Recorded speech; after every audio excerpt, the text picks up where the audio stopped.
देखिए, कक्षा 9 की आज की इस वीडियो में हम लोग पढ़ने जा रहे हैं आज का अपना नया टॉपिक, जिसका नाम है टिंडल प्रभाव। क्या है? टिंडल प्रभाव। तो टिंडल प्रभाव क्या होता है? ये एक प्रकार की प्रकाशिक घटना होती है। क्या होती है?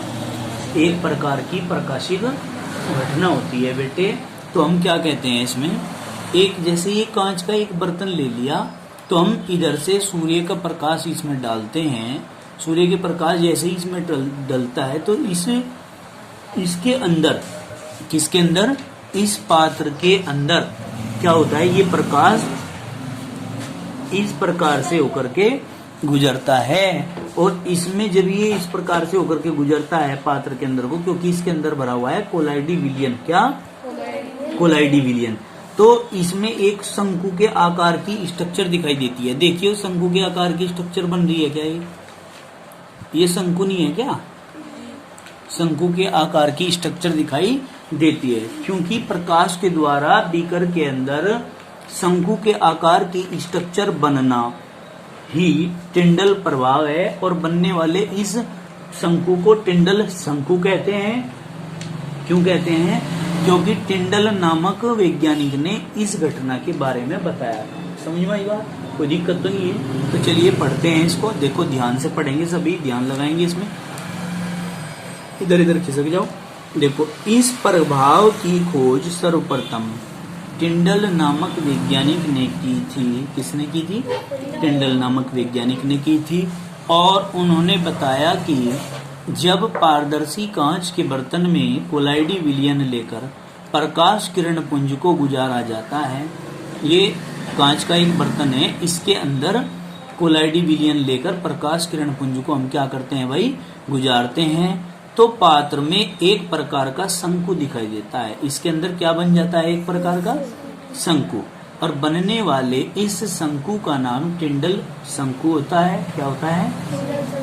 हाँ। तथा इस प्रभाव को टिंडल प्रभाव कहते हैं। क्या कहते हैं इस प्रभाव को?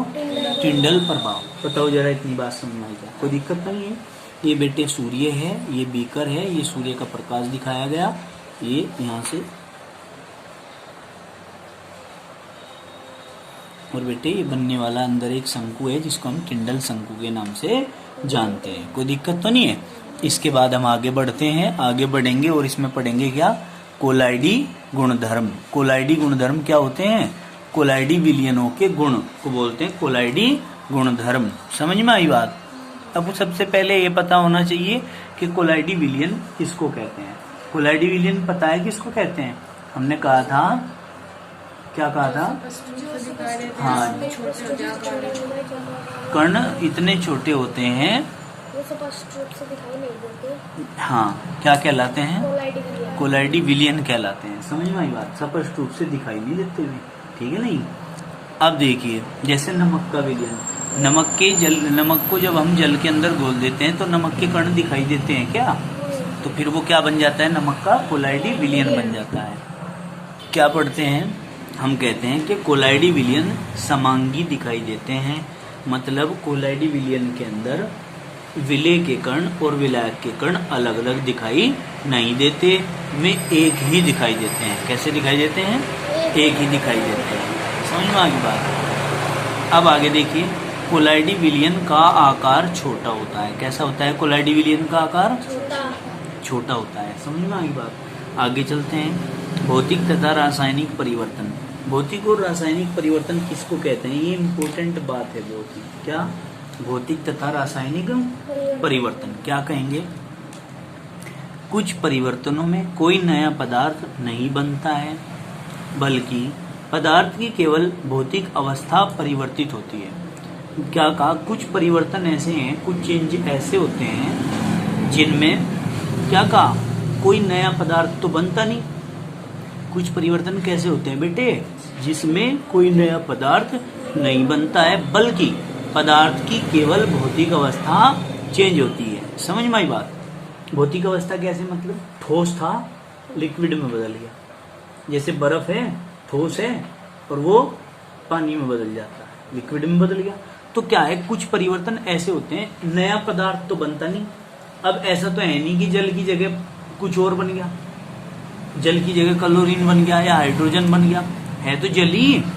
समझ में आई बात? केवल क्या हुआ, बर्फ से पानी में बदल गया। समझ में आई बात? तो भाई बर्फ से पानी में बदलना ये क्या है, ये भौतिक परिवर्तन है। क्या है?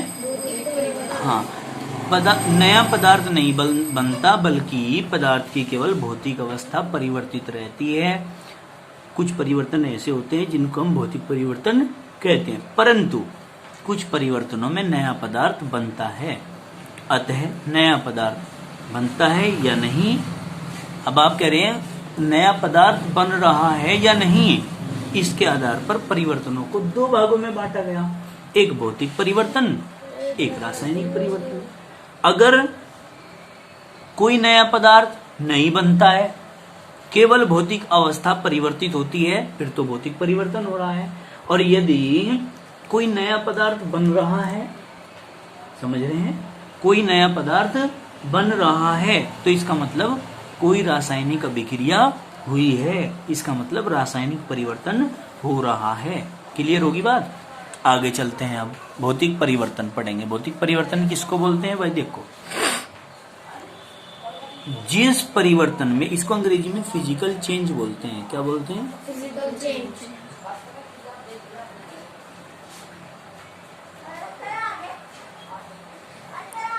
Physical change. देखो, जिस परिवर्तन में कोई नया पदार्थ नहीं बनता है, उसे भौतिक परिवर्तन कहते हैं। इस परिवर्तन में पदार्थ के घटक तथा रासायनिक प्रकृति नहीं बदलती है। क्या कहा भाई? पदार्थ के घटक और रासायनिक प्रकृति नहीं बदलती है। समझ में आ गई बात? किसमें भाई? भौतिक परिवर्तन में। भौतिक परिवर्तन में पदार्थ के घटक और प्रकृति, रासायनिक प्रकृति नहीं बदलती, पदार्थ वही रहेगा, जैसे जल था जल ही रहेगा। ठीक है, ये बदलती नहीं है। इसमें पदार्थ की केवल भौतिक अवस्था बदलती है। क्या बदलती है? भौतिक अवस्था। पदार्थ की केवल भौतिक अवस्था बदलती है। अतः यह अस्थायी परिवर्तन है। कैसा भाई? अस्थायी परिवर्तन। और इन्हें भौतिक प्रक्रमों द्वारा मूल अवस्था में प्राप्त किया जा सकता है। मूल अवस्था मतलब पहले वाली अवस्था में चेंज कर सकते हैं। जैसे आपने कहा कि भाई बर्फ ले लिया, बर्फ को अगर आप क्या कर देते हैं, थोड़ा सा गर्म कर देते हैं, तो वो पिघल जाएगा, और पिघलने पर क्या होगा? पानी बना लेगा। और यदि आप पानी को फिर से ठंडा कर दो, तो फिर दोबारा क्या बन जाएगा? वो फिर बर्फ बन जाएगा। इसका मतलब क्या हुआ? इसका मतलब ये हुआ कि कोई नया पदार्थ तो बना नहीं, बाकी जो पदार्थ था वो अपनी मूल अवस्था में वापस जा सकता है। बताओ जरा, इतनी बात समझ, मूल अवस्था ही प्राप्त होगी, दोबारा बर्फ नहीं बन गया। और अगर उस पानी को और ज्यादा गर्म कर देंगे तो भाप बन जाएगी। समझ में आई बात? तो भाप बन जाएगी, वाष्प बोलते हैं उसको केमिस्ट्री में। क्या बोलते हैं? वाष्प। अब एग्जाम्पल के तौर पे आप समझिए, जो एग्जाम्पल मैं बहुत देर से आपको समझाता आ रहा हूँ वो समझिए। जब बर्फ को गर्म करते हैं तो वह पिघल कर जल बन जाता है। इसको और अधिक गर्म करने पर यह भाप में परिवर्तित हो जाता है। ठीक है जी। बर्फ, जल तथा भाप रासायनिक रूप से समान है। रासायनिक रूप से समान है मतलब तीनों का फॉर्मूला एक ही है, H2O। क्या भाई? बर्फ का भी H2O होता है, भाप का भी H2O होता है, जल का भी H2O होता है, तथा इनका आणविक सूत्र H2O भी समान है। ये केवल अपने भौतिक गुणों में भिन्न है। काहे में भाई? भौतिक गुणों में भिन्न है। अतः बर्फ का पिघलना तथा जल का बर्फ बनना केवल एक भौतिक परिवर्तन है। क्या कहा भाई? सुनो बात को। अतः बर्फ का पिघलना तथा जल का बर्फ बनना केवल एक भौतिक परिवर्तन है। क्या है भाई? एक भौतिक परिवर्तन। ठीक है नहीं? अतः भाप का संघनित होकर जल बनना तथा जल का भाप बनना, ये भी क्या है? एक भौतिक परिवर्तन है। समझ में आ गई बात? सारे के सारे क्या है भाई? भौतिक परिवर्तन। क्लियर होगी बात? सेकंड पॉइंट देखिए। अब सेकंड पॉइंट में क्या कहेंगे?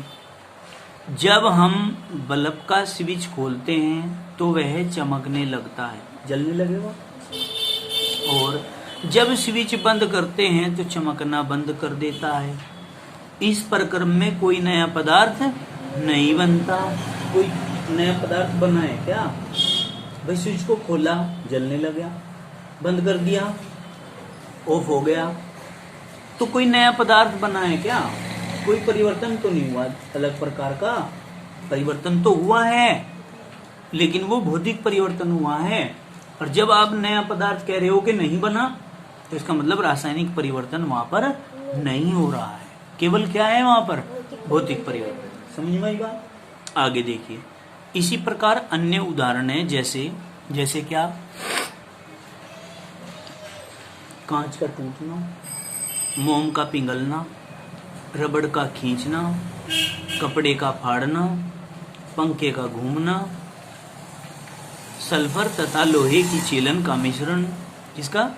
सल्फर तथा लोहे की चीलन का मिश्रण, गेहूं तथा चावल का मिश्रण, मक्खन का एक बर्तन में पिघलना। क्या भाई?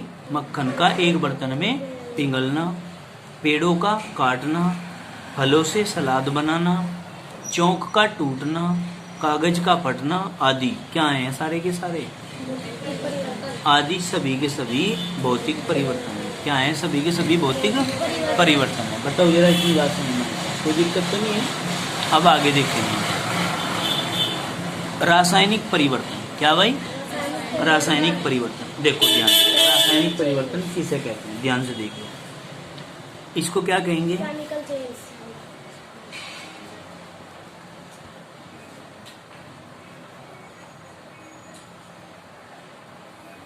Chemical changes. ध्यान से देखना भाई, किसको कहते हैं? जिस परिवर्तन से कोई नया पदार्थ बनता है। क्या होता है भाई? जिस परिवर्तन से कोई नया पदार्थ बनता है उसे रासायनिक परिवर्तन कहते हैं। रासायनिक परिवर्तन में पदार्थ नए बने पदार्थ में परिवर्तित हो जाता है। एक पदार्थ नए बनने वाले पदार्थ में क्या हो जाता है भाई? परिवर्तित हो जाता है। रासायनिक परिवर्तन में पदार्थ जो होता है वो नए बने हुए पदार्थ में क्या हो जाता है भाई? परिवर्तित हो जाता है तथा वापस अपनी मूल अवस्था में नहीं आता है। क्या नहीं आता भाई? वापस अपनी मूल अवस्था में नहीं आता। अतः यह एक अस्थायी परिवर्तन है। क्या है? अस्थायी परिवर्तन। ये एक प्रकार का अस्थायी परिवर्तन है। फल का पकना, दूध से दही का बनना, खाना पकाना, ये क्या है? एलपीजी, सीएनजी, पेट्रोल आदि का जलना, हाइड्रोजन तथा ऑक्सीजन के संयोग से जल का बनना, ये सब चीजें क्या हैं? ये सब चीजें रासायनिक परिवर्तन है। क्या कहा हमने? ध्यान से सुनो। फल का पकना, दूध से दही का बनना, खाना पकाना, एलपीजी, सीएनजी, पेट्रोल आदि का जलना, हाइड्रोजन तथा ऑक्सीजन के संयोग से जल का बनना, ये सब चीजें क्या है भाई? ये सब चीजें बेटे रासायनिक परिवर्तन है। क्या है बेटे? रासायनिक परिवर्तन है। क्लियर होगी बात? देखिए, भौतिक तथा रासायनिक परिवर्तन में अंतर अब हम लोग पढ़ रहे हैं। क्या? भौतिक तथा रासायनिक परिवर्तन में अंतर। क्या अंतर होता है दोनों में? देखिए, इधर भौतिक परिवर्तन और ये रासायनिक परिवर्तन। क्या कहेंगे? यह अस्थायी परिवर्तन होता है। क्या होता है? भौतिक परिवर्तन कैसा होता है? अस्थायी परिवर्तन। और रासायनिक परिवर्तन में क्या कहेंगे? यह अस्थायी परिवर्तन होता है। दूसरा पॉइंट, इनमें केवल भौतिक अवस्था, रंग, घनत्व आदि गुणों में अंतर होता है, नया पदार्थ नहीं बनता। क्या भाई? इनमें केवल भौतिक अवस्था, रंग, घनत्व आदि गुणों में अंतर होता है, नया पदार्थ नहीं बनता है। दूसरा पॉइंट क्या कहा? इनमें नए पदार्थ बनते हैं। रासायनिक परिवर्तन में क्या होता है बेटे? नया पदार्थ बन जाता है इसमें। समझ में आ गई बात? थर्ड पॉइंट में क्या कहा? मूल पदार्थ की प्राप्ति सरलता से हो जाती है। क्या भाई? मूल पदार्थ की प्राप्ति सरलता से हो जाती है। ठीक है। अब मूल पदार्थ की प्राप्ति मतलब जैसे आपने पहले कहा था कि बर्फ था, फिर आपने उसको गर्म किया, फिर वो द्रव बदल गया, फिर द्रव में बदलने के बाद फिर उसको ठंडा कर दिया, वो फिर काय में बदल गया, फिर अपनी मूल अवस्था में आ गया वो। समझ में आई बात? कोई दिक्कत तो नहीं है? फिर हम क्या कहेंगे? इसमें नए पदार्थ बनते हैं और मूल पदार्थ की प्राप्ति नहीं होती, क्योंकि केमिकल चेंज के बाद जो पदार्थ अगला नया बन जाता है वही रहता है, उससे वापस फिर हम उस पदार्थ को नहीं बना सकते जिनसे उनको मिला करके बनाया था, मतलब मूल अवस्था में उसको नहीं लाया जा सकता। आगे देखिए, रासायनिक गुणों में परिवर्तन नहीं होता है। भाई हमने कहा भौतिक परिवर्तन में तो रासायनिक गुणों में कोई परिवर्तन नहीं होने का, केवल भौतिक गुणों में ही परिवर्तन होगा। लेकिन रासायनिक परिवर्तन में क्या पढ़ रहे हैं आप? रासायनिक गुणों में परिवर्तन होता है। ठीक है, रासायनिक परिवर्तन के अंदर रासायनिक गुणों में क्या हुआ है? परिवर्तन हुआ है। अब आगे देखो, पदार्थों के संगठन में परिवर्तन नहीं होता। किसमें? भौतिक परिवर्तन में पदार्थों के संगठन में कोई परिवर्तन नहीं होता, जबकि रासायनिक परिवर्तन में पदार्थों के संगठन में परिवर्तन हो जाता है। समझ में आई बात? जैसे कार्बन, हाइड्रोजन, ऑक्सीजन पहले अभिक्रिया से पहले 5-5 थे, तो अभिक्रिया के बाद क्या हो जाते हैं? वे चेंज हो जाते हैं, कहीं 5 हो जाते हैं, कहीं 3 हो जाते हैं, कहीं 2 हो जाते हैं। समझ में आई बात? क्यों? क्योंकि रासायनिक परिवर्तन में नए पदार्थ बनते हैं। समझिए, पहले पदार्थों से नए पदार्थों का निर्माण होता है रासायनिक परिवर्तन में, इसलिए उनके संगठन भी चेंज हो जाते हैं। फिर कहा, एग्जाम्पल है बर्फ पिघलना, जल में नमक का घुलना आदि, ये तो हो गया भौतिक परिवर्तन। जंग लगना, कागज का जलना आदि, ये सब है रासायनिक परिवर्तन। समझ में आ गई बात? अब आगे चलते हैं। इसके बाद हम पढ़ते हैं शुद्ध पदार्थों के प्रकार। किसके? शुद्ध पदार्थों के प्रकार। देखो, रासायनिक संगठन के आधार पर शुद्ध पदार्थ को 2 भागों में विभाजित किया जाता है। कितने भागों में भाई? 2 भागों में विभाजित किया गया है। नंबर 1 तत्व, नंबर 2 यौगिक। समझ गए? रासायनिक संगठन के आधार पर शुद्ध पदार्थ को 2 भागों में विभाजित किया गया है। नंबर 1 तत्व और नंबर 2 यौगिक। क्लियर होगी बात? अब हम तत्व में क्या पढ़ेंगे, देखो ध्यान से। सर्वप्रथम रॉबर्ट बॉयल ने सन 1661 में तत्व शब्द का प्रयोग किया था। किसका? तत्व शब्द का प्रयोग किया था। किसने? रॉबर्ट बॉयल ने। तत्व पढ़ रहे हैं आप? तत्व किसे कहते हैं? तत्व को अंग्रेजी में क्या कहते हैं?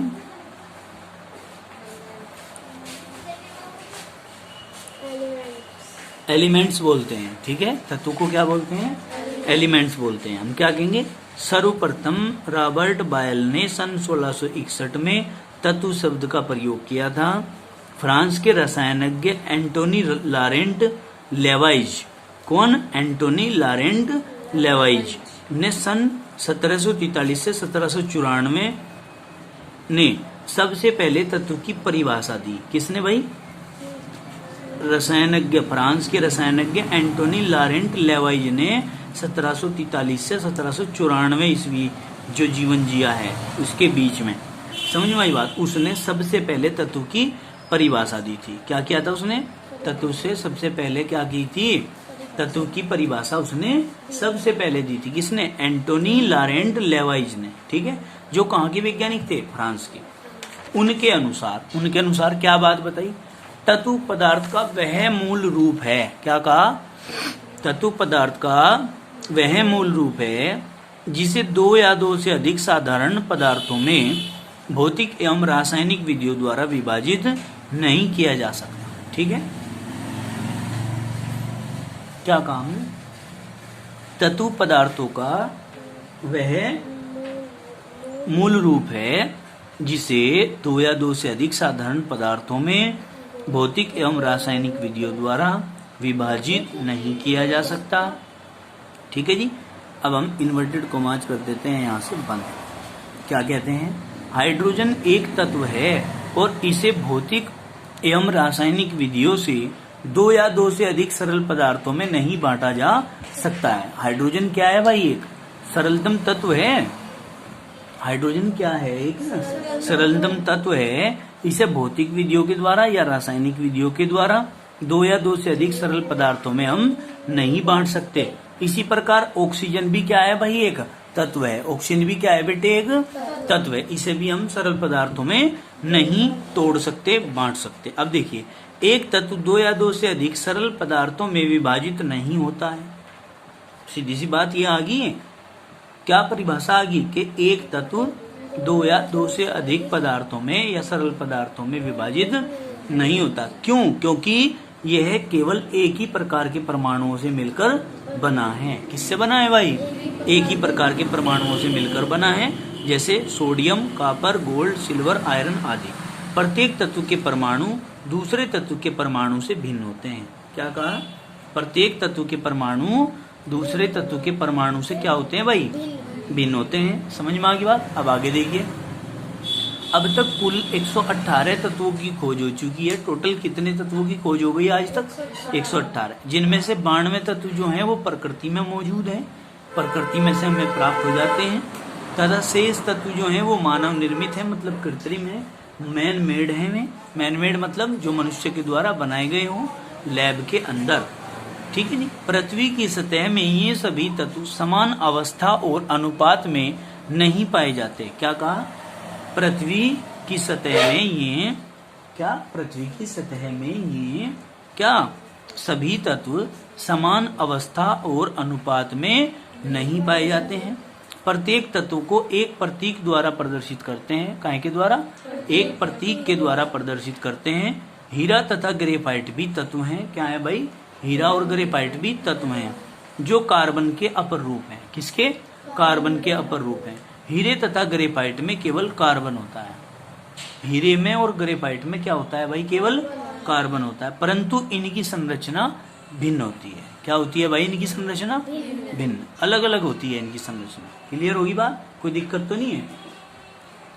चलिए, आज के लिए इतना ही काफी, बाकी करेंगे कल। ठीक है जी। अब देखो, लास्ट में मैं तुम्हें बता दूं कि भाई तत्व को 3 भागों में बांटा गया है, धातु, अधातु और उपधातु। कल हम इसको पढ़ेंगे। ठीक है बेटा? आज के लिए इतना ही काफी है बस। धन्यवाद।